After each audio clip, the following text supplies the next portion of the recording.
آپ ذرا غور کریں، ان کو نا بات منوانی بھی آتی تھی۔ اعلیٰ حضرت کا فتویٰ ہے کہ جمعے کی دوسری اذان جو ہے نا وہ خطیب کے سامنے کھڑے ہو کے نہیں دینی چاہیے، باہر دروازے پہ دینی چاہیے۔ اعلیٰ حضرت رحمۃ اللہ علیہ نا جبل پور چلے گئے، سفر تھا، وہاں آپ کے دو خلفاء تھے، باپ بیٹا، مولانا عبدالسلام بھی خلیفہ تھے، مفتی برہان اللہ ان کے بیٹے وہ بھی خلیفہ تھے۔ فاضل بریلوی جب وہاں پہنچے نا، عالم وہ نہیں ہوتا کہ جو بات لچھے دار تقریر کر کے تو گزر جائے، عالم وہ ہوتا ہے جس کو بات کرنی بھی آتی ہو اور ذہن میں اتارنی بھی آتی ہو۔ وہ شخص ہے جو پختہ علم رکھتا ہو، اسے پتا ہو کہ کس حکمت کے ساتھ لوگوں کو بات سمجھانی ہے۔ کلم الناس علی قدر عقولہم، اگرچہ مدرسین کی بھی بڑی بات ہے، لیکن ٹھہر ٹھہر کر طریقے سے پیار سے ہمارے بزرگ سمجھاتے تھے۔ اعلیٰ حضرت سے وہاں کسی نے پوچھا جی جمعے کی دوسری اذان کہاں پڑھنی چاہیے، تو اعلیٰ حضرت فرمانے لگے باہر پڑھنی چاہیے۔ آپ نے وہ فتویٰ دے دیا، وہاں جناب لڑائی شروع ہو گئی۔ وہاں لوگوں نے کہہ دیا جناب ہمارے ہاں 40 سال سے ہو رہی ہے، کسی نے کہا 35 سال سے۔ اعلیٰ حضرت فرمانے لگے دین تجربے سے نہیں آتا، دین علم سے آتا ہے۔ یعنی 40 سال تجربہ ہو گیا تو اس کا مطلب ہے آپ عالم ہو گئے۔ دین کا تعلق تجربے سے و علم سے ہے۔ وہ بحث ہو گئی۔ اعلیٰ حضرت نا انگریز کی عدالت نہیں جاتے تھے، فرماتے تھے عدالت تو وہ ہوتی ہے جہاں عدل ہوتا ہے، آپ اس کو کچہری کہتے تھے، عدالت کہتے ہی نہیں تھے، اور کبھی گئے ہی نہیں تھے۔ انہوں نے مقدمہ کرا دیا اعلیٰ حضرت، پرچہ کٹوا دیا جی مولانا نے فساد کرا دیا۔ اب وہ جج مسلمان تھا، اس نے ریڈ کر لیا، وہ جو نائب قاصد نہیں، وہ ادری جس کو کہتے ہیں آوازیں دیتا ہے، فلاں بن فلاں حاضر ہو، وہ اعلیٰ حضرت کا مرید تھا۔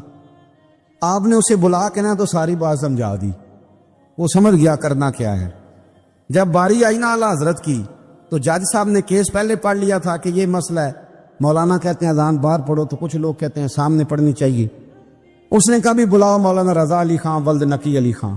وہ کہنے لگا کھڑا ہو کے نا جج کے سامنے، کانوں میں دونوں بالکل جج کے آواز دینی تھی نا باہر جا کے، تو جج صاحب کے سامنے جج صاحب کی طرف منہ کر کے کہنے لگا مولانا رضا علی خان ولد نقی علی خان حاضر ہو، اور جج کہنے لگا بیوقوف باہر جا کے کہنے لگے یہی تو میرے پیر کہتے ہیں، یہی تو وہ فرماتے ہیں کہ خطیب تو آیا بیٹھا جمعہ پڑھانے، وہ تو آیا ہوا ہے، باہر جا کے کہے جو نہیں آئے انہیں بھی پتہ چل جائے کہ جمعہ پڑھنا ہے، یہی تو وہ کہتے ہیں۔ وہ جج کہنے لگا مولانا کو آنے کی ضرورت نہیں، وہ جو بھی کہہ رہے ہیں ٹھیک ہی کہہ رہے ہیں، وہ ٹھیک کہہ رہے ہیں جو بھی کہہ رہے ہیں۔ انہوں نے فکری طور پر لوگوں کی تربیت کی، انہیں بات سمجھانے۔ ایک مولانا نے کہہ دیا کہ نبی پاک صلی اللہ علیہ وسلم کو تو غیب کا علم ہی نہیں، تو اعلیٰ حضرت فرمانے لگے تو بتا اگر نہ ہو حضور کو غیب کا علم تو تیرا کیا فائدہ ہے؟ سوچنے کی بات ہے نا بھائی، کوئی اختلاف نہیں، لیکن کسی کا کیا نقصان ہے اگر اللہ اپنے نبی کو غیب کے خزانوں کی چابیاں دے؟ ہے کسی کا نقصان؟ عجیب فلسفہ ہے نا۔ میں سفر کرتے رہتا ہوں تو بچے میپ لگا لیتے ہیں، اس کو غیب ہے کدھر جانا ہے کدھر نہیں جانا، لے جاتا ہے کہ نہیں، لیفٹ ہو جاؤ رائٹ ہو جاؤ، کس نے بتایا اسے؟ اس کی بات ماننا اسلام کے کفر۔ اللہ اکبر، الجھ گئی نا بات۔ پھر وہ بتاتا ہے کہ آپ 5 گھنٹے 4 منٹ میں فلاں جگہ پہنچ جائیں گے، تو اتنی دیر میں بندہ پہنچ جاتا ہے این ٹائم پہ، تو یہ بات ماننا اسلام کے کفر۔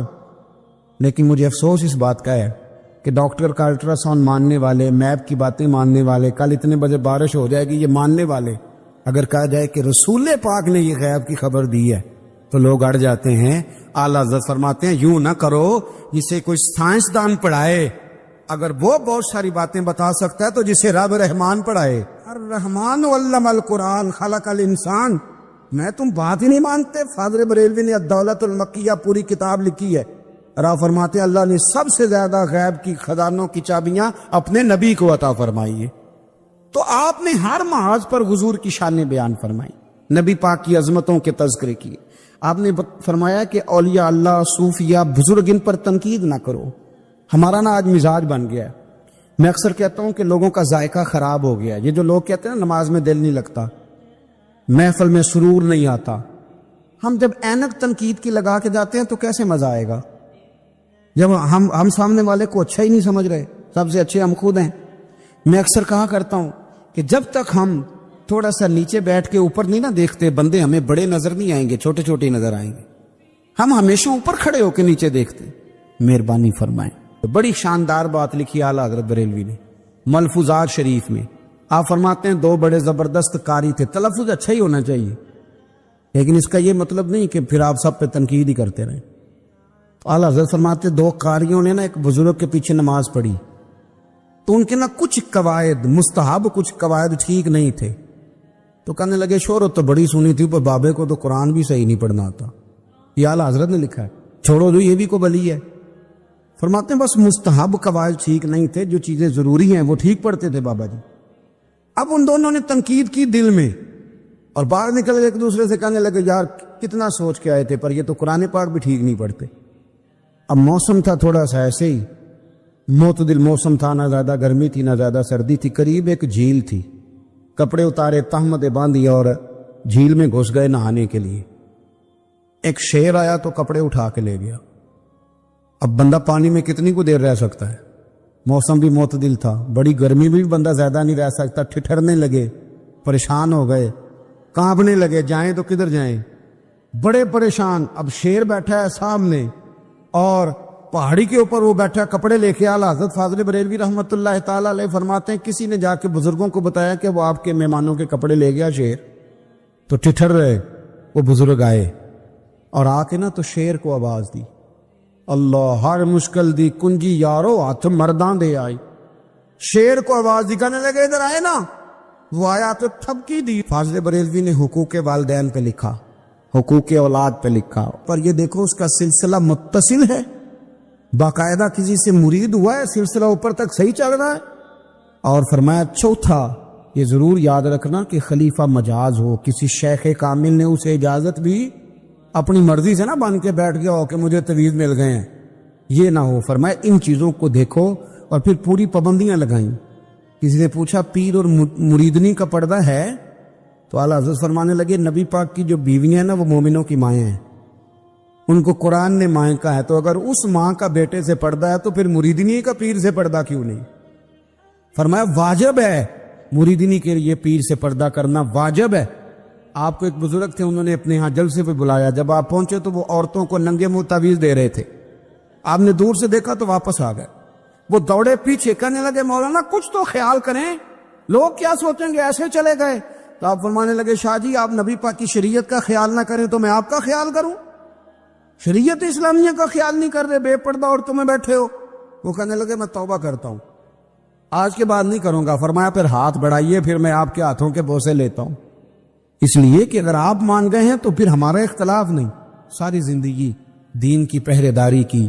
اعلیٰ حضرت رحمت اللہ علیہ نے آج سے 150 سال پہلے کہا تھا مسلمان اپنے بینک قائم کریں, اپنا سرمایہ. ایک جو باتیں آج کر رہے ہیں نا آپ کے لوگ دانشور, وہ 125 سال پہلے کہا تھا کہ اپنے بینک بناؤ, آپس میں مسلمان تجارت کریں. فرمایا اپنا پیسہ ایک دوسرے پر خرچ کرو, غریبوں کو وظائف دو, وہ سارے طریقے اپناؤ جو صحابہ نے اور محبوب کریم نے ہمیں عطا فرمائے. مسلمانوں کی فلاح پر انہوں نے بڑا کام کیا. وہ زمان اقبال پہلے کہا کرتے تھے سارے جہاں سے اچھا ہندوستان ہمارا, پھر اللہ نے توفیق دی تو کہنے لگے نہیں خاص ہے ترکیب میں قوم رسول ہاشمی. اعلیٰ حضرت اسی زمانے سے کہہ رہے تھے نہیں بھائی جو مصطفیٰ کے غلام ہیں ان کا منصب اور معیار الگ ہے. بڑی محبت سے زندگی گزاری, اللہ سے بڑا ڈرتے تھے. سید ایوب علی رضوی صاحب آپ کے خلیفہ ہیں. وہ کہتے ہیں ایک چھوٹا سا بچہ صبح صبح آ گیا, کہنے لگا حضور آپ کی کل دعوت کرنی آ جائیں گے؟ آپ نے فرمایا آ جاؤں گا. کہنے لگا میں یتیم ہوں, باپ میرا فوت ہو گیا اور میرا بڑے دل کرتا ہے آپ سے محبت ہو گئی. فرمایا کب آؤں؟ اس نے کہا کل آ جانا. کیا کھلاؤ گے؟ تو چنے کی دال اس نے جھولی میں ڈالی. کہنے لگا حضور میں لے آیا اور رات کو بھگاؤں گا, کل آپ کو کھلاؤں گا. آپ بیمار رہتے تھے, دوپہر کو سوجی کے بسکٹ کھایا کرتے تھے. سید صاحب کہتے ہیں جب وہ جانے لگا تو اعلیٰ حضرت فرمانے لگے اگر اجازت دو تو ایک بندہ ساتھ لے آؤں. کہنے لگا لے آؤ. فرماتے ہیں اس کے گھر گئے تو اندر بیٹھنے کی جگہ بھی نہیں تھی. 1000 کتاب کے مصنف, لاکھوں کروڑوں مریدوں کے پیر, امت مسلمہ کتنے بڑے لیڈر. کہتے ہیں اس نے نا باہر گلی کے باہر دروازے کے باہر چٹائی بچھا دی. کہنے لگا حضور اندر جگہ نہیں ہے, میری اماں ہے اور آپ عورتوں سے بڑا پردہ کرتے ہیں. اعلیٰ حضرت باہر بیٹھ گئے زمین پہ. اس کو کہتے ہیں لاجپال پیر. باہر بیٹھ گئے. وہ چنے کی دال لایا اور باجرے کی موٹی روٹیاں. آپ کو تکلیف رہتی تھی پیٹ میں, آپ وہ چیزیں استعمال نہیں کرتے تھے, پر 1.5 روٹی کھائی. کھانے کے بعد کہا جائیں؟ کہنے لگا نہیں میری اماں آگ جلا رہی ہے, چائے پی کے جانا. وہ چائے آئی. جو بندہ سڑک سے گزرتا حضور یہاں بیٹھنے فرمایا جاؤ کام کرو, دعوت ہماری ہے تمہاری نہیں. جاؤ اپنا کام کرو. وہاں بیٹھ کے کھانا کھایا. جب واپس نکلے تو اس بچے نے اجازت دی جائیے. واپس آئے تو کچھ چہرے پہ کمزوری کے آثار تھے, کچھ تکلیف پیٹ میں شروع ہو گئی. سید صاحب کہنے لگے حضور آپ نے کیا کیا, آپ بیمار ہو جائیں گے. فرمانے لگے ایوب علی یار بیماری تو ٹھیک ہو جائے گی, پر تو نے دیکھا نہیں یتیم کا دل کتنا راضی ہو گیا ہے, کتنا راضی ہو گیا اس کا دل. دنیا میں کیوں نہ نبی پاک کی غلامی میں آ جائیں. وہ کہتے تھے دنیا, اعلیٰ حضرت نے کتاب لکھی الامن والاولا, اس میں آپ فرماتے ہیں جو حضور کی پناہ میں آ جاتا ہے نا وہ بچ جاتا ہے. اللہ کرے آپ کو سمجھ آئے میری بات کی. جو حضور کی پناہ میں آ جاتا ہے, وہ جو دنیا دار رہتا ہے, مالدار رہتا ہے, حضور کی پناہ میں نہیں آتا وہ بے سکون رہتا ہے. فرماتے یہاں دنیا میں بھی حضور کی پناہ میں آ جاؤ, آج لے ان کی پناہ. اور آج دلیل آپ نے ابن ماجہ کی حدیث لکھی ہے, حضرت تمیم داری حدیث کے راوی ہیں, اعلیٰ حضرت نے لکھی ہے. فرماتے ہیں جو حضور کی پناہ میں آیا بچ گیا. دلیل دیتے ہیں, فرمایا انسان تو انسان, جانور بھی آتے تھے تو بچ جاتے تھے. حضرت تمیم داری رضی اللہ تعالیٰ عنہ فرماتے ہیں کہ ہم کھڑے تھے, ایک اونٹ دوڑتا ہوا آیا. نبی کریم صلی اللہ علیہ وسلم کے پہلے اس نے قدموں پہ سجدے کیے. صحابہ کہنے لگے حضور ہمیں بھی اجازت دیں. فرمایا وہ تو بے زبان ہے, اسے تو پتہ کوئی نہیں, پیش نظر ہے وہ نو بہار, سجدے کو دل ہے بے قرار, روکیے سر کو روکیے یہی تو امتحان ہے. فرمایا اسے کیا پتا, تم تو مکلف ہو شریعت کے, تمہیں اجازت نہیں ہے. اور اعلیٰ حضرت نے 2 ٹوک لکھا ہے. فرمایا سوائے خدا کے کسی کو تعظیمی سجدہ بھی حرام ہے. یہ نوٹ کر لیں میری بات. اور اعلیٰ حضرت نے فتاوی رضویہ میں لکھا ہے کسی قبر پہ جاؤ تو 4 ہاتھ دور کھڑے رہو. اللہ کرے آپ کو سمجھ آئے. کتنے ہاتھ؟ 4 ہاتھ دور کھڑے رہو, سورۃ فاتحہ پڑھو, درود شریف پڑھو, جس قبر پہ گئے ہو ان کی روح کو اصال ثواب کر, ان کے وسیلے سے دعا مانگو. اعلیٰ حضرت فرماتے ہیں قبر کو سجدہ بالاتفاق حرام ہے, طواف قبر کا کرنا بالاتفاق حرام ہے. بوسہ لینے میں اختلاف ہے کہ جائز ہے کہ ناجائز ہے, لیکن بوسے سے بھی چونکہ شک پڑتا ہے تو فرماتے ہیں احمد رضا کی رائے یہ ہے کہ بوسہ لینے سے بھی بچا جائے.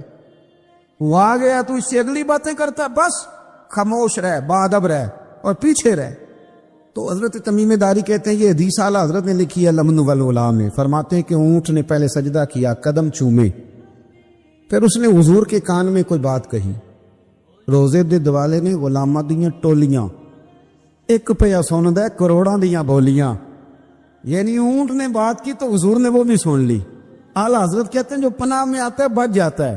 کہتے ہیں رسول کریم نے نا اونٹ کی پشت پہ ہاتھ پھیرا اور اللہ کے محبوب فرمانے لگے فکر نہ کر, اب تو آ گیا ہے نا, تو جیسے تو کہے گا ویسے ہی ہو جائے گا, جیسے تو کہے گا ویسے ہی. ابن ماجہ میں موجود ہے, پر میں چونکہ فاضل بریلوی رحمۃ اللہ علیہ کی کتاب سے پیش کر رہا ہوں الامن والاولا سے, تو میں اسی انداز میں پیش کر رہا ہوں جس انداز میں وہاں ہے.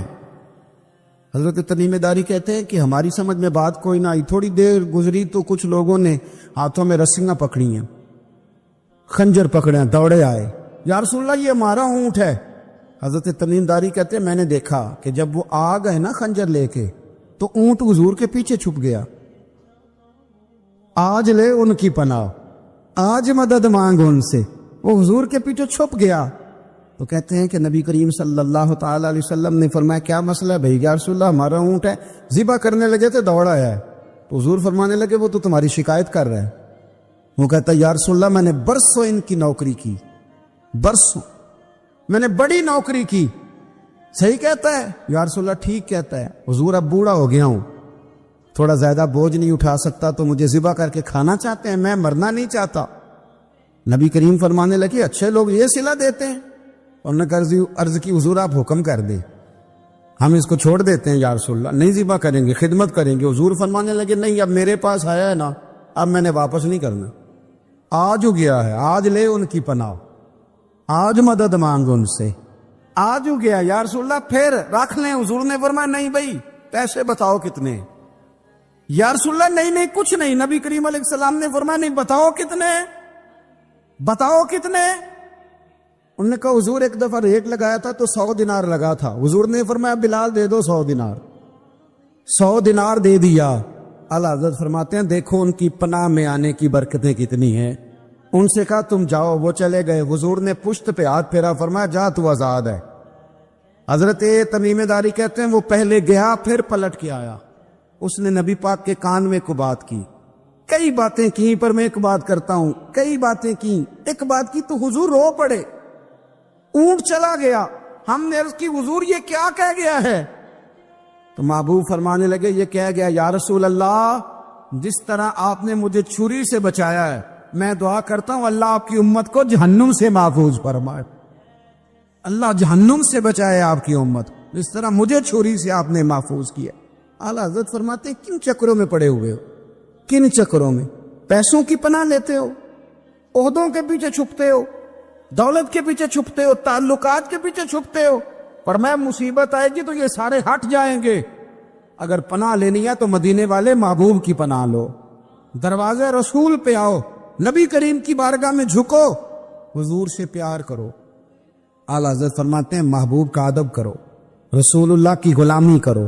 فرماتے ہیں پھر کے گلی گلی تباہ، ٹھوکریں سب کی کھائے کیوں، دل کو جو عقل دے خدا تو تیری گلی سے جائے کیوں۔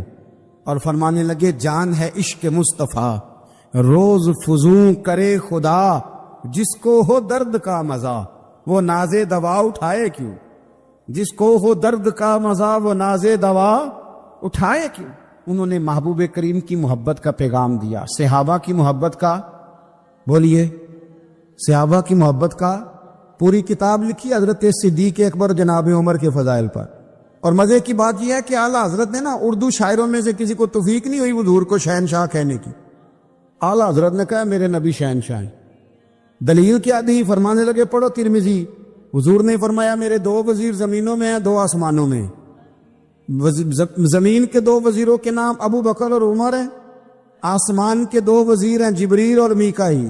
اعلیٰ حضرت کہنے لگے حضور وزیر تو کسی شہنشاہ کے ہی ہوتے ہیں، پھر کہہ لو نا شہنشاہ۔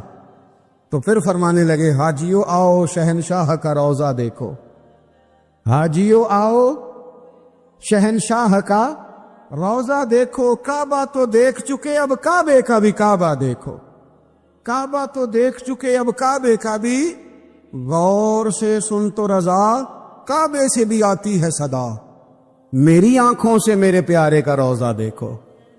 اعلیٰ حضرت نے ساری زندگی اور صحابہ کرام کی بات کی، اہل بیت کی بات کی، اولیاء کی بات کی، صوفیاء کی بات کی، دفاع کیا سب کا، سب کے شانوں میں لکھا، امت کو بتلایا کہ اپنے بزرگوں سے جڑے رہو گے تو بچے رہو گے۔ اعلیٰ حضرت نے طنز کرنے سے، تنقید کرنے سے، بلا وجہ غلطیاں نکالنے سے اور ایک دوسرے پر لان تان کرنے سے ہمیں بچنے کو کہا۔ اعلیٰ حضرت فرماتے ہیں کوئی علم اگر آ جائے نا تو اس کا معنی یہ نہیں کہ سب کو جاہل سمجھ لینا چاہیے۔ سمجھ آ رہی ہے میری بات کی؟ ہم جس شعبے میں بھی ہوتے ہیں نا سامنے والے کو ان پڑھ ہی سمجھتے ہیں۔ مولویوں کے بارے میں بعض لوگوں کا خیال ہے کہ یہ پتہ نہیں کون سی مخلوق ہے، ان کو کیا پتہ دنیا داری کا۔ میں صحیح کہہ رہا ہوں۔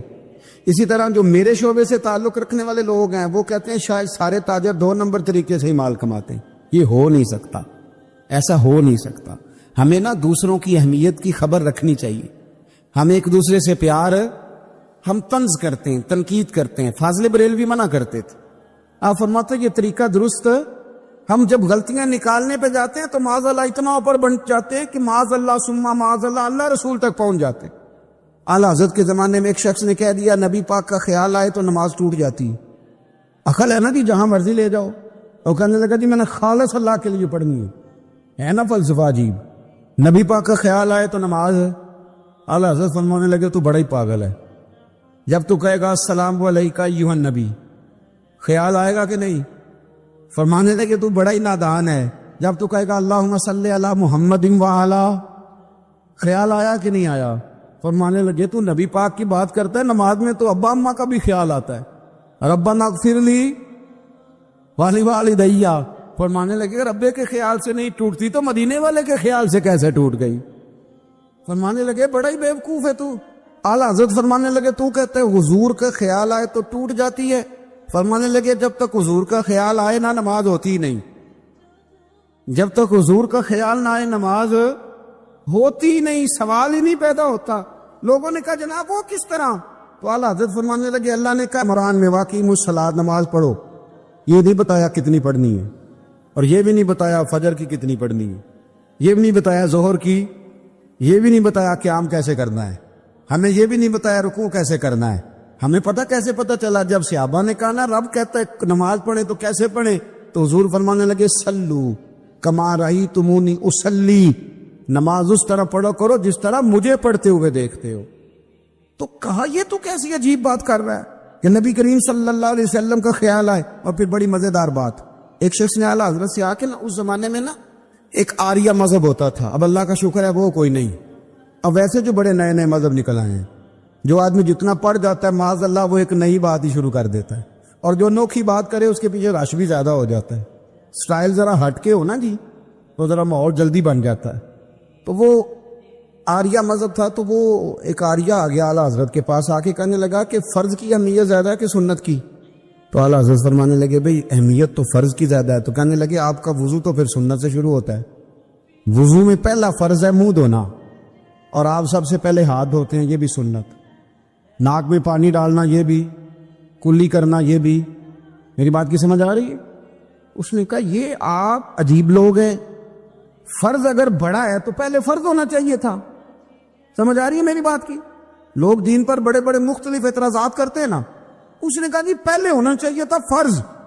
تو منہ دھونا فرض ہے، آپ نے گھٹوں تک ہاتھ دھوئے، اب یہ جو آپ نے ہاتھ دھو یہ بھی سنت، کلی کری تو وہ بھی سنت، ناک میں پانی ڈالا تو وہ بھی سنت، تو آپ تو چوتھے نمبر پہ فرض ادا کر رہے. تو اعلیٰ حضرت فرمانے لگے تم اصل میں محبوب کا غلام نہیں نا، ہاں تجھے کیا پتا ہو یہ بات کیا ہے، تو بیٹھ جا ہم سے سن، ہم تجھے بتاتے ہیں. اس نے کہا جی کیا مطلب؟ فرمانے لگے یہ محبوب جو ہے نا ہمارے، یہ ہمیں بڑی جگہوں سے بچاتے ہیں، یہ بچا بچا کے فرائض تک لے جاتے ہیں. کیا مطلب؟ کہنے لگے حضور نے ہمیں کہا ہے کہ پہلے نا ہاتھ دھو لو، پتہ چل جائے پانی زیادہ گرم تو نہیں، منہ جاوی نہ جائے، پہلے نا دیکھ لو. فرمایا پھر ناک میں ڈال کے پتہ کرا لو کہ اس میں سے بدبو تو نہیں آتی، سنت بھی ادا ہو گئی، پتہ بھی چل گیا بو تو نہیں آ رہی. اور فرمایا پھر منہ میں ڈال کے چکھ لو کہ بد ذائقہ تو نہیں. اب یہ 3 سنتیں ادا کر کے تم فرض ادا کرو گے تو اللہ بھی راضی ہوگا، اللہ کے رسول بھی راضی ہوں گے. نبی کریم علیہ السلام کے صحابی حضرت ابو ہریرہ رضی اللہ تعالیٰ عنہ فرماتے ہیں کہ حضور سید عالم علیہ السلام کے پاس میں بیٹھا تھا، تو چند نوجوان حضور کے پاس بیٹھے تھے. جہاں ہم بیٹھے تھے وہاں جگہ کچھ تنگ تھی. ایک بزرگ آ گئے سفید داڑھی والے، انہوں نے سلام لی، نبی پاک علیہ السلام نے سلام کا جواب دیا تو حضور نے نوجوانوں پہ 2-3 دفعہ نظر ڈالی، وہ بیٹھے رہے، ان کو جگہ نہیں دی، تھوڑے سمٹے نہیں. تو کہتے ہیں رسول پاک علیہ السلام نے بات کی تو میں کانپنے لگا. اللہ کے حبیب نے فرمایا من لم یرحم صغیرنا ولم یعکر کبیرنا فلیس منا. فرمایا جس کو چھوٹے پہ شفقت نہیں کرنی آتی اور جس کو بڑے کی عزت نہیں کرنی آتی اس کا تو ہم سے تعلق ہی کوئی نہیں. فلیس منا، وہ ہم میں سے. فرمایا وہ آئے تم نے جگہ ہی نہیں دی، سفید داڑھی والے شخص کا اکرام نہیں کیا، اس کو تم نے جگہ ہی نہیں دی.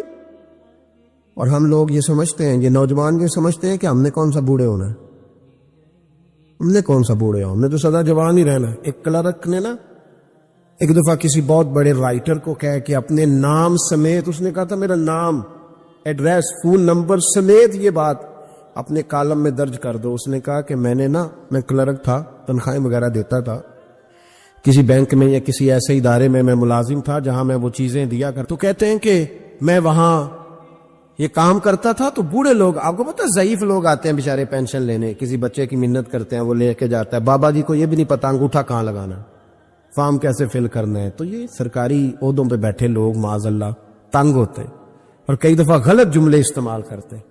تو کہا کرتا تھا کہ میں بڑا سخت رویہ رکھتا تھا، اب میری بھی پینشن ہو گئی ہے، اور اب جب میں خود لینے جاتا ہوں نا تو کہتے جتنے دھکے میں یہ تھے اس سے 11 گنا کھا چکا ہوں، پر معافی کوئی نہیں مل رہی.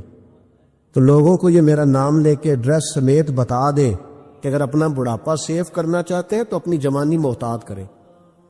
اگر اپنا بڑھاپا سیف کرنا چاہتے ہیں تو اپنی جوانی، اور بڑھاپے میں باتیں برداشت ہوتی، جوانی میں برداشت ہوتی ہیں، بڑھاپے میں تو لفظ سہے بھی نہیں جاتے، آنسو خود بخود نکل جاتے ہیں جب بچہ بات کرتا ہے.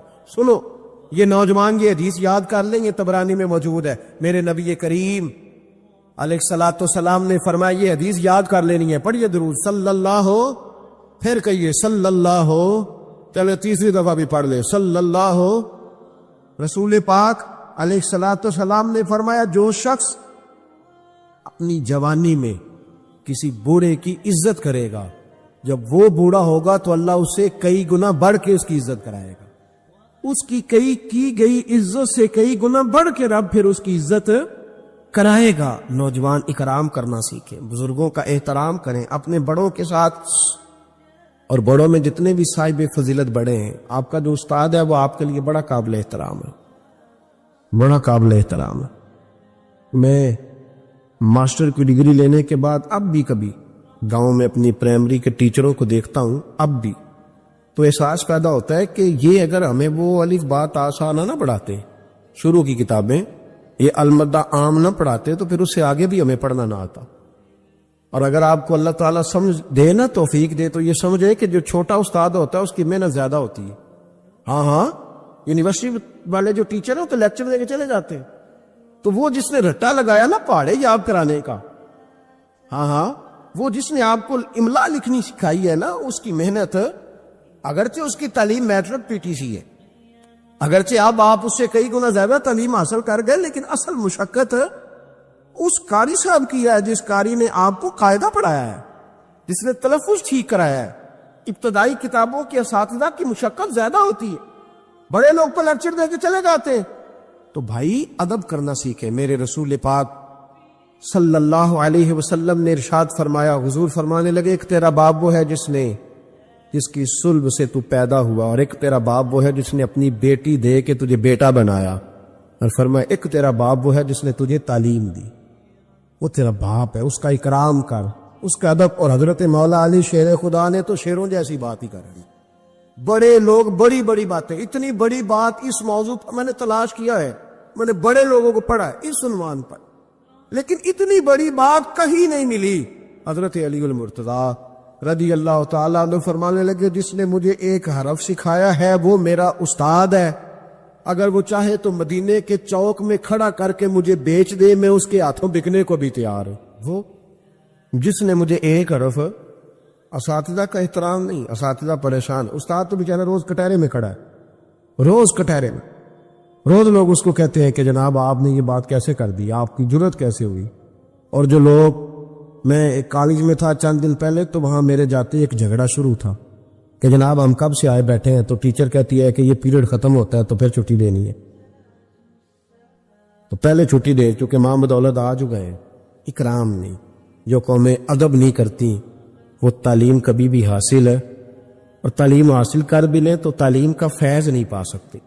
فیض ادب سے ملتا ہے. امام اعظم ابو حنیفہ، امام ابو یوسف سے کسی نے کہا کہ یہ امام اعظم کیوں ہے؟ فرمانے لگے یہ بڑے امام اس لیے ہیں کہ بڑا ادب کرتے، بڑے اس لیے ہیں کہ بڑا ادب.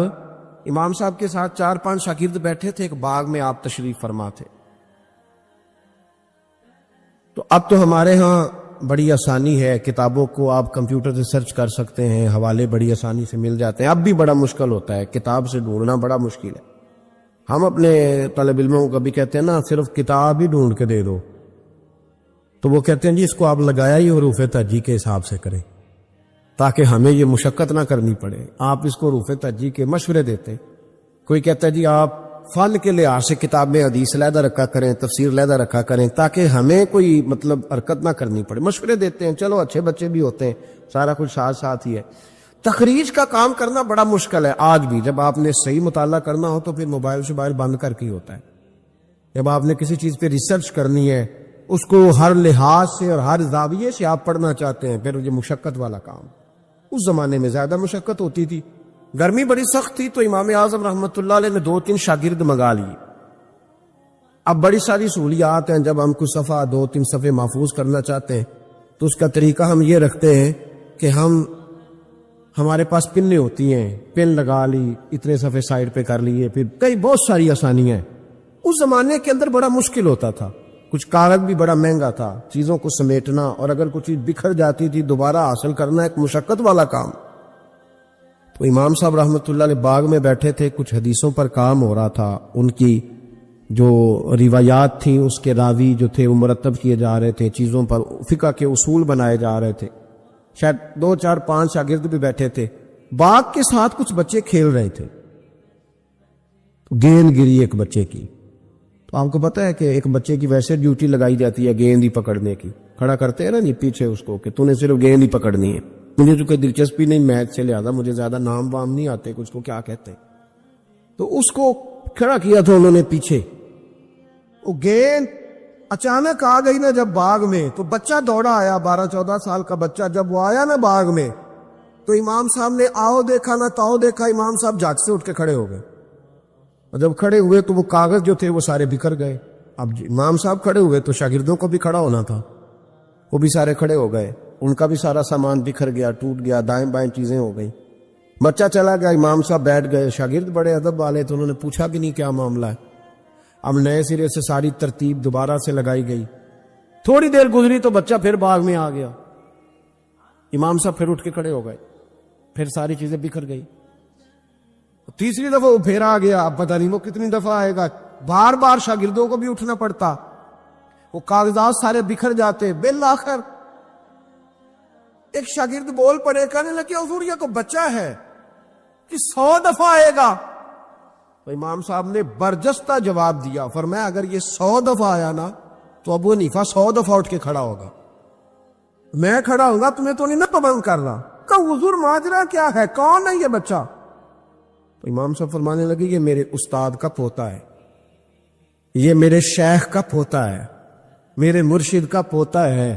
اصلا نال جے نیکی کریے تے نسلاں تاک نہیں بھول دے، ہاں بے اصلا نال نیکی کریے تے پھل کنڈیاں نال تول دے. یہ میرے حضرت کا پوتا ہے، اس گھر سے میں نے فیض لیا ہے. فرمایا میں نے نمک کھایا ہے، یہ کیسے ہو سکتا ہے کہ یہ آئے اور میں اٹھ کے کھڑا نہ ہوں؟ یہ 1000 دفعہ بھی آئے تو میں کھڑا ہوں گا. تو امام ابو یوسف فرماتے تھے اس دن مجھے سمجھ آئی کہ یہ جو امام صرف امام نہیں، امام اعظم ہے نا، یہ بڑے اس لیے ہے کہ انہوں نے ادب بڑے بڑے کیے ہیں، انہوں نے اکرام بڑے بڑے کیے. ہمارے ہاں تو اب اتنی پریشانی والا معاملہ، اتنی پریشانی والا سوچ نہیں سکتے. بالخصوص وہ لوگ جن کا بڑا ملت میں اکرام ہونا چاہیے تھا، بڑا اکرام. مجھے صحیح بتائیں کہ ایک مستند قرآن و سنت جاننے والا عالم کسی ولیمے میں جائے اور ساتھ ہی اب میں جائے تو قدر کس کی زیادہ ہو رہی ہوتی ہے؟ ہونی کس کی چاہیے؟ یہ تکلیف والا معاملہ ہے، تکلیف والا. یہاں ایک استاد کو ہتھکڑیاں لگی تو موم بتی مافیا سارا بول پڑا اور 2 مہینے علماء کو جیلوں میں رکھا گیا اور جرم نہیں بتایا گیا. اور کون کیا کہہ رہی ہے؟ مذاق اڑا رہی. کچھ لوگ مذاق کرتے تھے، بھاگ رہے ہیں جی پولیس آ گئی. کس مطلب جرم کیا تھا؟ چور تھے، یہ ڈاکو تھے. اور بہت سارے تو ایسے تھے جو کسی کاز میں، کسی کام میں، کسی ایسی ایکٹیویٹی میں بیچارے شامل ہی نہیں تھے، مدرسین پڑھنے پڑھانے والے، اور ان کو پکڑ کر اندر ڈال دیا گیا. اور وہ لوگ جو خود بڑے بڑے دنوں تک سارا ملک بند کرتے رہے، انہوں نے یہ جرم کیا. کوئی پوچھنے والا نہیں تھا، کوئی نہیں تھا، کوئی پیچھے جانے والا نہیں. 2 مہینے اور پھر کہا گیا 20 لاکھ اور پتہ نہیں کتنے لاکھ. اور پھر ڈائریکشن کا نہیں پتا جانا کدھر ہے. زمانہ تو یہ بتایا ہی نہیں گیا. تو مجھے بتلاؤ یہ کیا ان لوگوں کا معاشرے میں کیا اکرام رہ گیا، کیا احترام رہ گیا؟ بہت سارے ایسے لوگ ہیں جن کے والد 2 مہینے جیل میں رہے، بچوں نے مدرسوں میں پڑھنا چھوڑ دیا ہے. کہ جو ہمارے ابے کا حشر ہوا ہمارا بھی تو وہی ہونا ہے نا. پڑھنا چھوڑ گئے طالب علم. انہوں نے کہا جی ہم سے نہیں یہ کام ہوتا. تو روز سیمینار کرتے ہو. یہ تھوڑے دن پہلے کراچی میں سیمینار تھا کہ ہرن کی پیدائش کم ہو گئی ہے، تو ایسے اقدامات کیے جائیں کہ ہرن جو ہے وہ زیادہ پیدا ہو. بہت بڑا سیمینار منعقد کیا گیا. آپ کو نہیں پتا کہ علماء کم رہتے جا رہے ہیں؟ پتہ ہے آپ کو؟ ڈھونڈنے سے عالم نہیں ملتا، بستیوں کی بستیاں خالی. کیوں؟ اس لیے کہ جو حشر کرتے ہیں نا ہم، خود ساری زندگی جو مرضی کرتا رہے اور کسی عالم کا ننگا سر بھی دیکھ لے تو وہ 20 جگہ پہ 20 جگہ. ہم جا رہے تھے تھوڑے دن پہلے لاہور، تو آگے گاڑیوں کی بریک لگ گئی. وہ گاڑیوں کی بریک لگی تو بچے نے بریک لگا دی گاڑی کی، تو پیچھے سے ایک ڈرائیور نے آ کے دھڑام سے گاڑی ماری، اڑا دیا سارا کچھ پیچھے سے، سب ختم. اب اس کی سواریاں کرنے لگی کہ ہم تجھے وہاں سے کہتے آ رہے ہیں کہ تو چلاتا ادھر ہے، دیکھتا ادھر ہے. بچے جلال کرنے لگے تو میں نے ان کا بازو تھام لیا. میں نے کہا پتر ہم جو کام کرتے ہیں نا یہ بڑا مظلومیت والا کام ہے. تم نے 2 منٹ بھی کسی سے بات کر لی نا، حالانکہ غلطی ساری اس کی ہے، اور ہم نے اسے کچھ بھی نہیں کہا، اس کی سواریاں ساری اس کے گلے پڑ رہی تھی کہ جو تو دیکھتا ادھر ہے، چلاتا ادھر ہے، ساتھ میسج لکھ رہا ہے، تو ساتھ موبائل سن رہا ہے، تو کتنا پاگل ہے، کتنے لوگوں کی جان خطرے میں ڈال۔ تو میں نے کہا بیٹے تم ایک بات بھی کرو گے تو اس کی ویڈیو بن جائے گی، پھر یہ دیکھیں یہ پیر صاحب تبلیغ کرتے ہیں، ان کا حال دیکھیں، یہ فٹافٹ معاملہ، اور یہ اتنا سخت معاملہ، اتنی اذیت ناک یہ مسئلہ ہوتا جا رہا ہے، اتنا کربناک ہے یہ معاملہ، کسی نے کسی سے ہاتھ نہیں ملایا تو شور ہو گیا، یہ بازو دکھنے لگتا ہے۔ آپ یقین کریں بیٹھے رہتے ہیں نا، جب کسی مجلس میں جاتے ہیں تو ہزاروں لوگوں سے ملنا پڑتا ہے، اور سنگی اپنے حساب سے ملاقات کرتے ہیں، کچھ بڑے عقیدت مند ہوتے ہیں، اور جب تک پورا بازو اپنے قریب نہ کر لے تب تک سلاد میں بھی مزہ نہیں آتا۔ تو اب آپ کہہ نہیں کچھ سکتے، آپ چونکہ آپ دین کی بات کرتے ہیں، آپ خبردار، آپ بالکل ہلے بھی نہیں، آپ کو ہر جگہ پورا اترنا ہے۔ تو یہ اتنا گھٹن والا ماحول، کیونکہ آداب نہیں رہے، کیونکہ ہم تکلیف دیتے، ہم آزمائش میں ڈال، ایسے ایسے جملے لوگ کستے اور کہتے ہیں کہ جن کا کوئی مطلب جواب ممکن ہی نہیں، آپ دے نہیں سکتے، آپ کس طرح کر کے اس کا جواب دیں گے؟ کسی نے فون کیا اور کوئی سخت بات کہہ دی تو آپ نہیں جواب دے سکتے، پتہ نہیں وہاں ریکارڈنگ نہ چل رہی ہو اور وہ اپنی بات پتہ نہیں ریکارڈ کرے نہیں کرے گا۔ یہ تکلیف ہے، کبھی بھی اپنے بزرگوں کو تکلیف، کبھی بھی تکلیف نہ لے، کبھی بھی اذیت میں مبتلا نہ کرے، آزمائش میں نہ ڈالے کبھی بھی۔ اور میں طالب علموں سے کہتا ہوں، میں کہتا ہوں تمہیں کیا ضرورت ہے کبھی کبھی، اور الحمدللہ یہ چند لوگوں کی بات کر رہا ہوں، ورنہ اللہ کا فضل ہے، عزت کرنے والوں کی تعداد زیادہ ہے، پیار کرنے والوں کی تعداد زیادہ ہے، اور کرم کے ساتھ دیکھنے والوں کی تعداد زیادہ ہے، اللہ کا فضل ہے، زیادہ ہے لوگ۔ لیکن میں طالب علموں سے کہتا ہوں، میں یہ حدیثیں اکثر بیان نہیں کرتا کہ کہیں میرے دل میں یہ خیال نہ آئے کہ میں بھی ایسا ہوں، میں اس درجے کا بندہ نہیں ہوں، الحمدللہ صحیح کہہ رہا ہوں، میں اس درجے کا نہیں ہوں۔ پر یار کتنی شاندار بات ہے، کتنی بڑی علامہ اسماعیل حقی نے روایت لکھی ہے، میرے نبی کریم رسول رحمت صلی اللہ علیہ وسلم آقا دو عالم علیہ السلام نے فرمایا، حضور نے نہیں فرمایا کہ پیر میرا وارث ہے، نبی پاک نے یہ نہیں فرمایا کہ جو ساری زندگی رزق حلال کھائے وہ میرا وارث ہے، یہ نہیں فرمایا کہ 40 سال عشاء کے وضو سے فجر پڑے تو اب میرا سجادہ نشین ہو گیا، نہ، نبی پاک نے فرمایا یہ جو عالم ہے نا یہ میرے وارث ہے، یہ دین کے عالم میرے، اور کیا حسن ہے لفظوں کا، کیا وقار ہے۔ یقین کریں جب یہ حدیثیں پڑھتے ہیں نا تو روح پرواز کرتی ہے، اور دل کرتا ہے کہ وجہ نظر آ سکتا ہے تو اس بات پہ آ سکتا ہے۔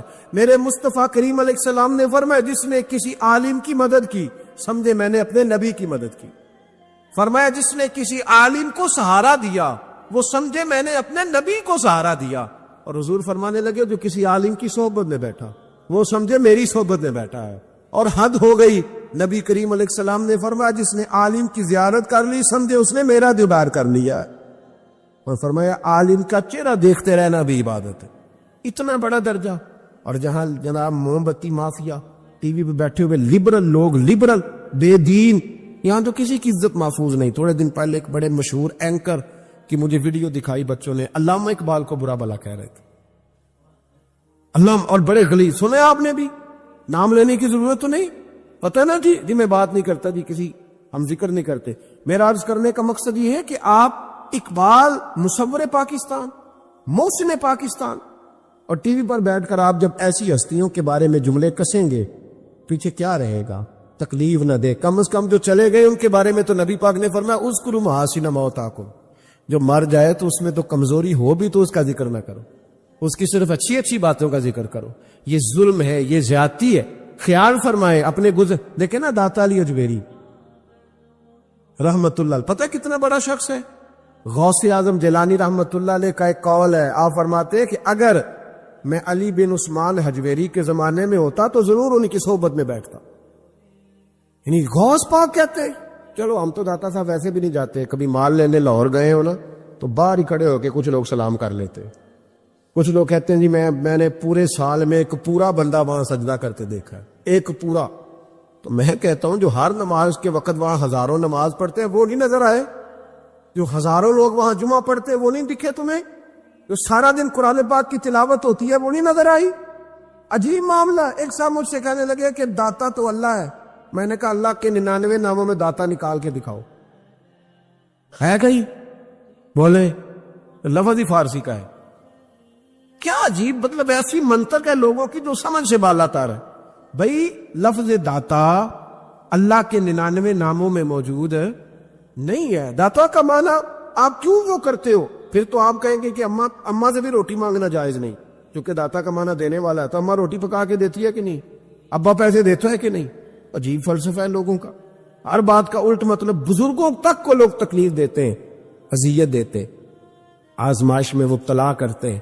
اور ایسی ایسی اعلیٰ حضرت فاضل بریلوی رحمۃ اللہ علیہ کے چھوٹے صاحبزادے تھے، حضور مفتی اعظم ہند مولانا مصطفیٰ رضا خان صاحب رحمت. 1.25 کروڑ آدمی مرید تھا، اور حضرت کے لاکھوں میں محدثین شاگرد تھے. لیکن تنقید کرنے والوں کو موقع مل جاتا ہے نا. حضرت بڑی دور گئے تھے ایک جگہ پہ، بڑی دور. تو ایک سیٹھ صاحب کہنے لگے کہ میرا بڑا دل کرتا ہے کہ وہ میرے گھر میں قیام کرے، بڑی میری خواہش ہے. کہ چلو ٹھیک ہے، آپ کے گھر قیام کرتے ہیں. حضور مفتی اعظم نا رات کو ان کے گھر میں قیام کیا. اب مسافر کے لیے تو اللہ تعالیٰ نے نماز عادی کر دی ہے. 4 فرضوں والی نماز ہے تو رب کریم نے 2 فرض کر دی. سنتوں اور نفلوں میں اجازت دے دی، پڑھے کوئی تب بھی ٹھیک ہے، نہ پڑھے تب بھی ٹھیک ہے. تو اب فرض جہاں کم کر دیے گئے تو حضور مفتی اعظم اس گھر میں مہمان تھے، سارا دن کی تھکاوٹ تھی. تو جہاں اللہ تعالیٰ نے فرض کم کر دیے وہاں کسی پہ پابندی لگائیں کہ اٹھ کے تہجد بھی پڑھے. آپ نے عشاء کی نماز پڑھی، آرام فرمایا، فجر کے وقت اٹھے. اس شخص نے بڑی مشکل سے نا فجر کے بعد ناشتہ دیا اور سویرے شور کرنے لگا اتنے بڑے پیر ہیں، تہجد تو پڑھی کوئی نہیں. لوگوں نے اس کو کہا یار تو اس بات کی پابندی لگا رہا ہے جس کی اللہ رسول نہیں لگاتے. تو سفر کے اندر تو فرض نماز کو اللہ تعالیٰ نے اجازت دے دی ہے، تو نفلوں کی کہنے لگا جی نہیں مجھے نہیں سمجھ آئی بات کی. انہوں نے کہا کہ تمہیں پتہ ہے حدیث کیا ہے؟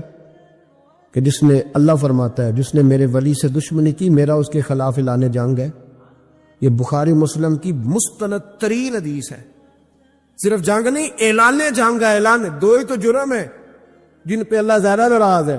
ایک کا سود نہ چھوڑا تم نے تو میں جنگ کروں گا، اور ایک کا میرے ولی سے دشمنی کی تو میں تمہارے خلاف اعلان. اس حدیث کی ایک عرب بھی کمزور نہیں، سند بھی کمزور نہیں، متن اتنی تگڑی حدیث.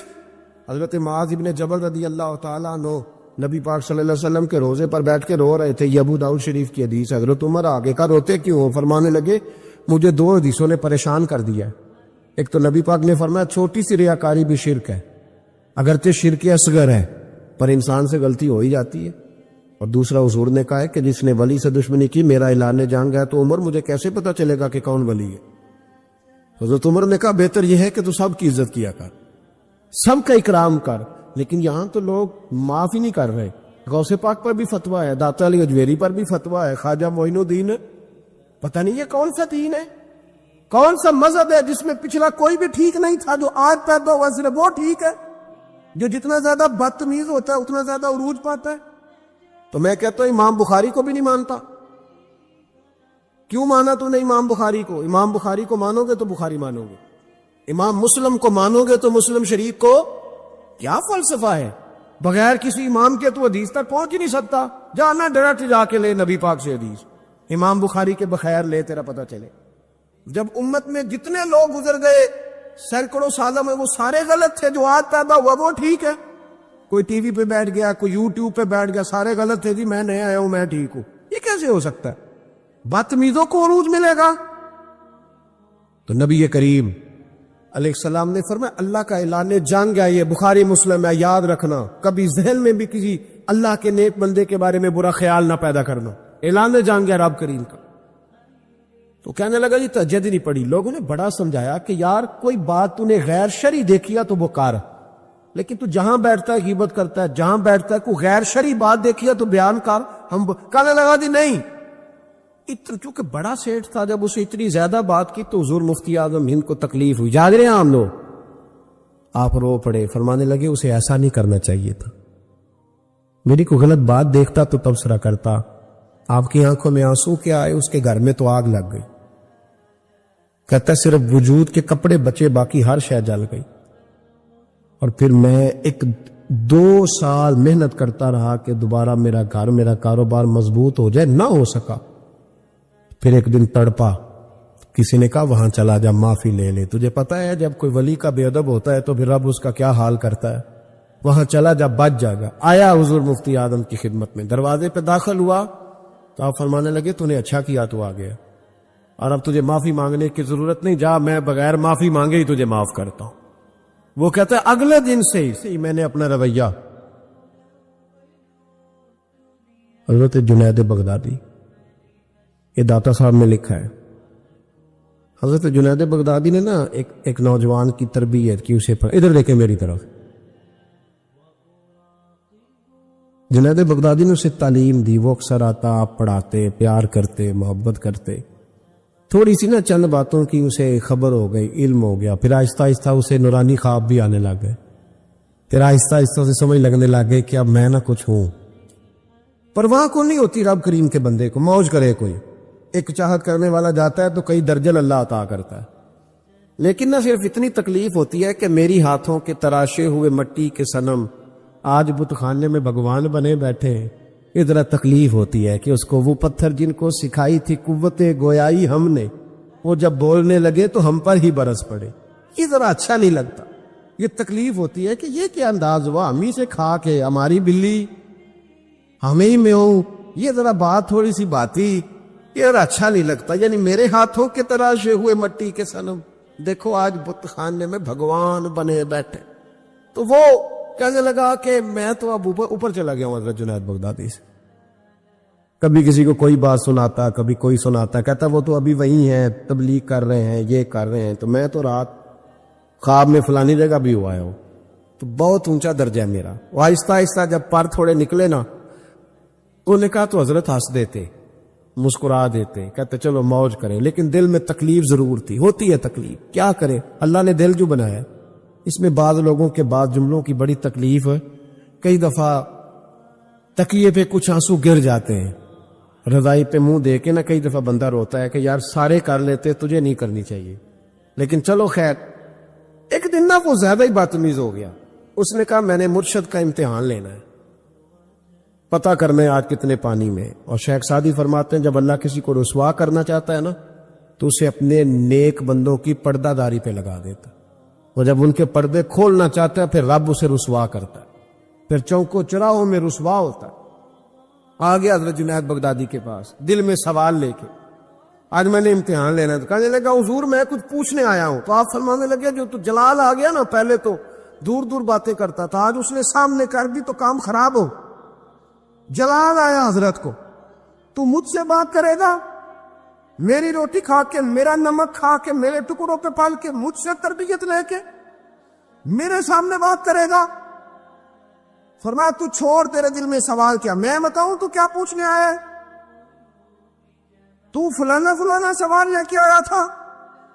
لگا حضور ہاں. فرمایا بتا, جواب لفظوں میں لینا ہے کہ معنوں میں لینا ہے, کیونکہ حضرت جلال میں تھے تو کچھ نہ بول سکا. فرمانے لگے چل میں تجھے دونوں میں ہی دیتا ہوں, چل میں تجھے دونوں میں ہی دیتا ہوں, لفظوں میں بھی دیتا ہوں, معنوں میں بھی دیتا ہوں, معنی بھی دونوں میں لے دوں جواب. حضرت جنید داتا صاحب نے لکھا, حضرت جنید بغدادی فرمانے لگے لفظوں میں جواب یہ ہے کہ تجھے شرم نہیں آئی, کاش تو میرا امتحان لینے سے پہلے اپنا امتحان لے لیتا, تو دیکھتا کہ تیری 40 سال کی زندگی کہاں گزری ہے, تو دیکھتا کہ تو کہاں کہاں کیا کیا کرتا رہا. میرا یہ تو جواب ہے تیرا لفظوں میں, اور معنوں میں جواب یہ ہے کہ جا میں نے تجھ سے تیری ولایت چھین لی, جا میں نے تیرا نور چھین لیا, تو رب کے بندوں کو ستانے آیا ہے, جا اب میں نے تجھ سے سارا کچھ واپس لے لیا. یہ لفظ جب حضرت کی زبان سے نکلے تو اس کا منہ کالا سیاہ ہو گیا, منہ سے پانی کی رطوبتیں نکلنے لگی, وجود کانپنے لگا, پیروں میں گرا. آپ فرمانے لگے اٹھ کے چلا جا, اب معافی اسی وقت ملے گی جب رب تجھے معاف کرے. تو بھاگ جا. چھوٹی بات ہے اللہ کے ولی کے بارے میں گفتگو کرنا, اور لمبی لمبی زبان کھول کے کرنا, اور صبح اور شاموں میں کرنا, اتنے سخت جملے کہہ دینا.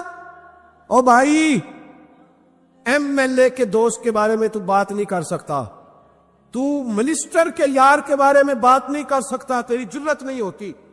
تو آر پی او اور اسسٹنٹ کمشنر کے یار کے بارے میں بات نہیں کر سکتا, تو بتا تو نے اللہ کے دوست کے بارے میں بات کیسے کر لی. رب کے دوست کے بارے میں وقت میرا ختم ہو گیا، پر ایک بات سنانی بڑی ضروری ہے۔ حضرت مرزا مظہر جانے جانا رحمت اللہ علیہ فرماتے ہیں دلی میں ایک درویش تازی تازی بارش ہوئی تھی تو لکڑی کے جوتے پہنے کھڑاؤں میں اللہ اللہ کرتا گزر رہا۔ ایک طوائف اور اس کا تماش بین یار سیڑھیوں سے نیچے اتر کے چھت سے نیچے اتر کے سیڑھیوں میں بیٹھے، تو بابا لکڑی کے جوتے پہنے چیکڑ تھا، موج میں جا رہا۔ اس طوائف کے کپڑوں پہ تھوڑا سا کیچڑ پڑ گیا تو اس کا یار اٹھ کے آیا، اس نے تھپڑ مارا بزرگ کے منہ پہ، کہنے لگا دیکھ کے نہیں چلا جاتا؟ بابا جی کہنے لگے بیٹے اللہ تیرا بھلا کرے، واقعی بوڑھا ہو گئے، اب صحیح نظر نہیں آتا، غلطی ہو گئی۔ تھوڑا سا آگے گئے تو ٹھنڈ کا موسم تھا، ایک حلوائی دودھ گرم کر رہا تھا، اس نے بابا جی کو آتے دیکھا تو بھاگ کے گیا، بازو سے پکڑا، پھٹے پہ بٹھایا، گرم گرم دودھ کا پیالہ دیا۔ بابا جی نے بسم اللہ شریف پڑھ کے دودھ پیا، پورا پیالہ پی کے کہنے لگے یا اللہ تو کتنا بے نیاز ہے، کہیں دودھ پلاتا ہے کہیں تھپڑ مرواتا ہے، نہ میں اسے جانتا ہوں نہ اسے جانتا ہوں، اس نے تھپڑ مار دیا، اس نے دودھ پلا دیا۔ بابا جی وہیں بیٹھے تھے تو پیچھے سے لوگ دوڑے آ کے، نے آگے کہا بابا اللہ کے ولی بد دعا تو نہیں دیتے؟ فرمایا کیا ہوا؟ کہا وہ جس نے آپ کو تھپڑ مارا تھا نا وہ چھت پہ چڑھا ہے، اس کا پیر پھسلا ہے، گردن کے بل گرا، من کا ٹوٹ گیا تو مر گیا ہے۔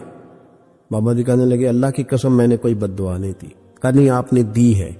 فرمایا نہیں دی۔ اس نے کہا دی ہے، تو بابا جی کہنے لگے پھر اصل بات سنا دوں؟ کیا سناؤ؟ فرمانے لگے اصل بات یہ ہے کہ میرے پیروں سے مٹی اڑی، اس کے یار کے کپڑوں پہ پڑی، اسے برا لگا تو اس نے مجھے مارا، جب اس نے مجھے مارا تو پھر میرے یار کو برا لگا، پھر میرے یار کو برا لگا، اس نے اسے مار دیا، میں نے تو لفظ بھی ادا نہیں کیے، لیکن کوئی اللہ کے ولیوں کو لاوارث نہ سمجھے، اس لیے کہ جب رب کریم کے ولی کے دل کو تکلیف ہوتی ہے تو پھر عرش کا مالک بدلے لیتا ہے، پھر اللہ کہتا ہے میرا اعلان جنگ ہے، پھر تو تیاری کر، پھر میں تجھے بتاؤں گا کہ ساری دولتیں سارا کچھ تیرے گھر میں، پر رات کی نیند نہیں تیرے پاس، پھر ہر سہولت ہوگی پر روح کا سکون۔ تھوڑا سوچ کے بولیں، تھوڑا احتیاط سے بولیں، تھوڑا تول کے بولیں، کہیں ایسا نہ ہو کہ ایک فکرہ کسی اللہ کے بندے کی بے ادبی کا سبب بنے۔ آج بھی لوگ، میں کہتا رہتا ہوں اور یہ میرا بڑا درد ہے، میں کہتا رہتا ہوں یہ تیز لوگوں کا زمانہ، لوگ وہاں بھی چالاکی دکھانے کی کوشش کرتے ہیں جہاں بالکل بنتی نہیں، اور جہاں وہ گر جائیں گے چالاکی دکھائیں گے تو وہ سادگی، وہ خوبصورتی، وہ عاجزی، وہ شرافت، پتہ نہیں کیوں ہم یہ چاہتے ہیں کہ ہم اپنی مرضی سے زمانے کو جیت لیں۔ ایسا نہیں ہوتا۔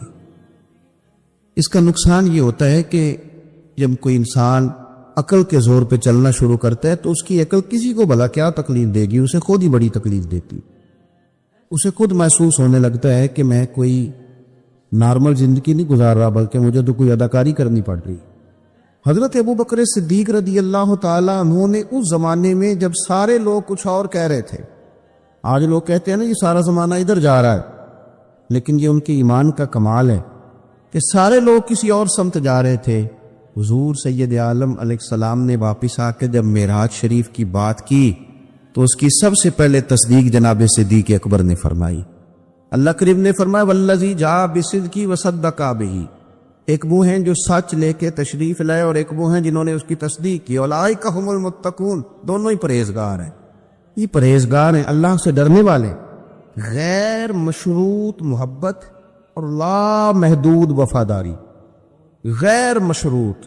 ہم نہ شرطیں لگا کے پیار کرتے ہیں، شرطیں لگا کے نماز پڑھتا ہوں تو میرے رزق میں برکت بھی ہونی چاہیے، بھئی نہ برکت ہوگی تو نہیں پڑھو گے، سوال ہے۔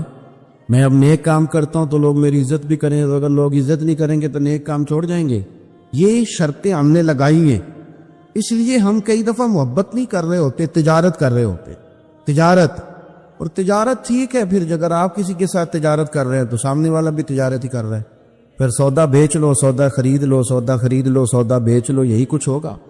حضرت ابو بکر صدیق رضی اللہ تعالیٰ عنہ نے غیر مشروط محبت کی، غیر مشروط، یعنی جو حضور نے کہہ دیا انہوں نے کہا حضور بالکل ہی ٹھیک ہے، جو سرکار دو عالم صلی اللہ تعالی علیہ وسلم نے فرما دیا کہ حضور آپ جو کہیں گے ہو جائے گا، کوئی لیتا نہیں، کوئی لالا نہیں، کوئی اگر نہیں، کوئی مگر نہیں، کوئی ایسے کیسے، بس جو فرما دیا ٹھیک ہے، جیسے کر دیا ٹھیک ہے، جس انداز میں بات کر دی ٹھیک ہے۔ حضور نے کہا کہ جہاد پہ چلنا ہے چلتے ہیں، اب حدیبیہ میں صلح کرنی ہے، حضور ٹھیک ہے کر لیتے ہیں، حضرت عمر کہتے ہیں میں نے کچھ اپنے مشورے پیش کیے کہ اس طرح کر کے چلنا چاہیے، پر ابو بکر صدیق نے کہا نہ بھائی، جو کریم فرما دے وہی ٹھیک ہے، ہم نے نہ کبھی قطرے پہ غور کیا اور نہ دریا دیکھا، بس جہاں تیری جھلک دیکھی وہیں ڈوب گئے۔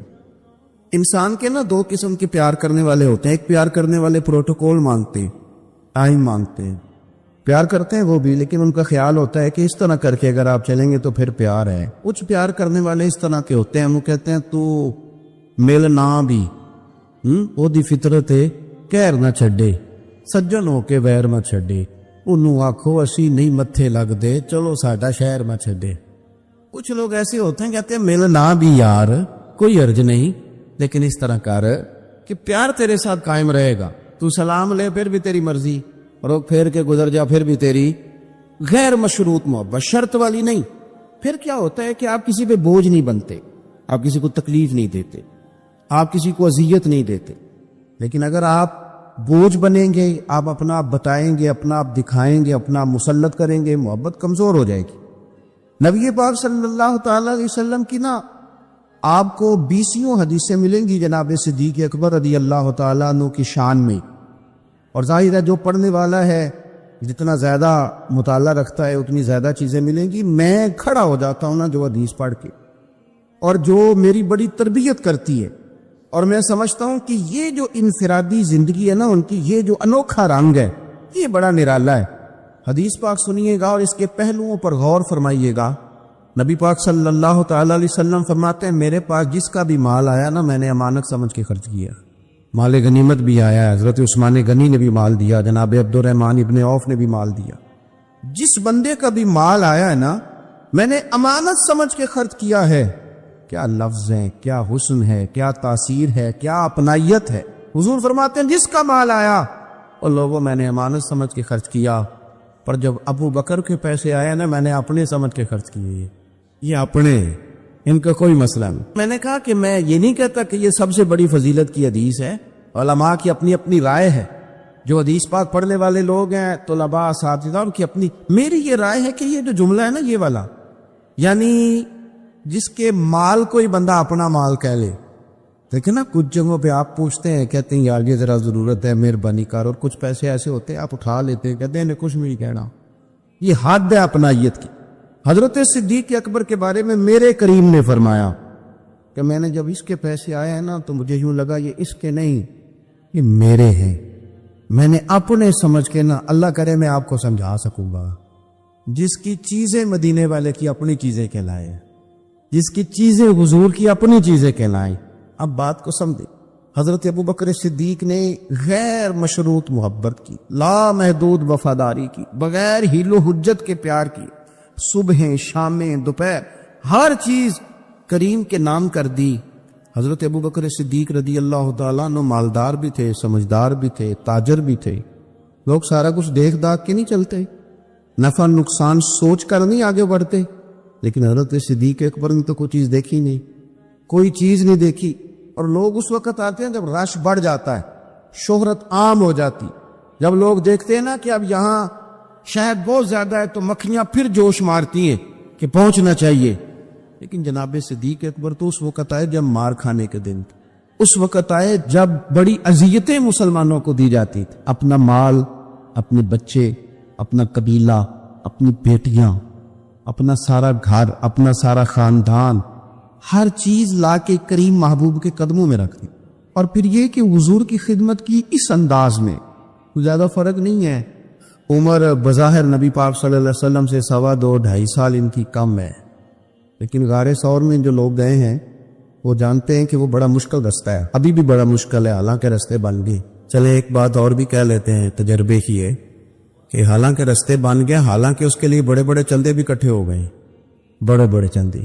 اتنی دفعہ مجھے کچھ موقع ملا ہے تو میں نے تو یہی دیکھا ہے جی رستہ بن رہا ہے، آ جائیں ذرا آپ بھی اس میں شامل ہو جائیں۔ چندے والا معاملہ بھی بڑا سپر ہے، کس کس انداز میں لوگ جمع کرتے، بستہ بن گیا ہے، لوگوں کے لیے آسانیاں ہو گئی ہیں، ہاتھ کے اندر بڑی بڑی روشنیاں ہیں، کھانے پینے کا رستے میں موقع ملتا ہے، آسانیاں سہولیات ہیں، لیکن جناب صدیق اکبر کہتے رات کی تنہائی میں جب میں نے حضور کے مقدس قدموں میں ورم دیکھا، تکلیف دیکھی، تو میں نے کہا حضور مہربانی کرے آپ میرے کندھے پہ نہیں آ جاتے،